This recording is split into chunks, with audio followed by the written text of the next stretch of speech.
ঠিক আছে তুমি না ই কই মোবাইল দেখ তোরা যা বেরো সবাই বেরো ডাক লাগবে আচ্ছা আপনার টাকা মোবাইল আমার মোবাইল নেই কেন নেই ব্যাগ কই আপনার পাশের ঘরে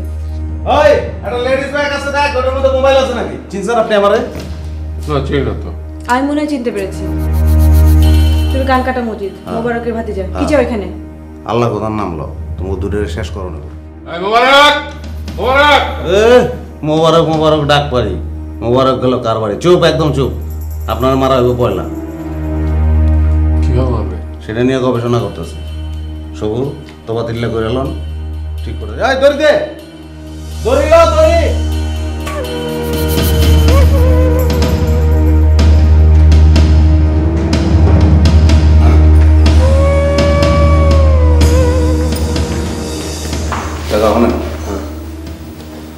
বাইরে গেছে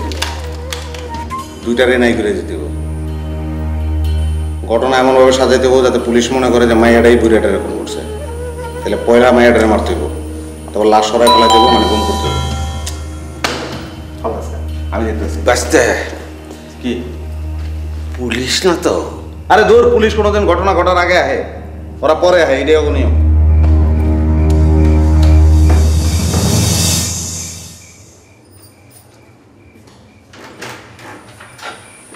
কি চাই ভাই স্যার খাবার নিয়ে আসছি লয়েছেন ভালো করছেন খাউন রেখে যান স্যার অসুস্থ স্যার খাইব না চলে যাব তাহলে খাড়ায় থাকেন কইলাম না স্যার অসুস্থ যখন তখন ঘটনা ঘটিয়ে দিতে পারে ডাক্তার আসছে হ্যাঁ আমি ডাক্তার আপনি ডাক্তার আমি ডাক্তার ই করেন ওই দড়িটা ওই ডিঙ্গু কম্পাউন্ডার এদিকে যান যান যান যান যান যান যান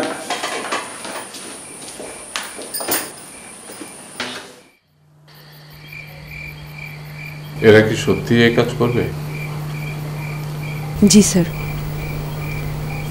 লোকটার চোখ বলে দিচ্ছে সেই কাজটি করবে মৃত্যুর জন্য জায়গা খুঁজে বেড়াচ্ছে এরা তো ভালোই ব্যবস্থা করেছে I am sorry for you মৃত্যু নিয়ে তোমার ভাবনা কি তোমাকে যদি চয়েস দেওয়া হয় তুমি কিভাবে মরতে চাইবে শরৎচন্দ্রের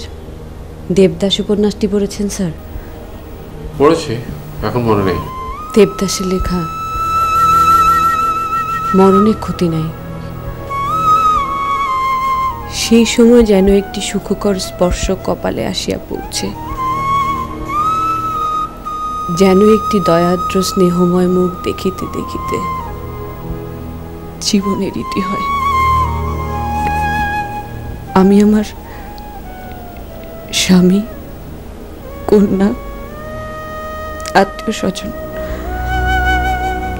সবাইকে চারপাশে নিয়ে মরতে চাই মেয়ে কত বড় ক্লাস 2 তে পড়ে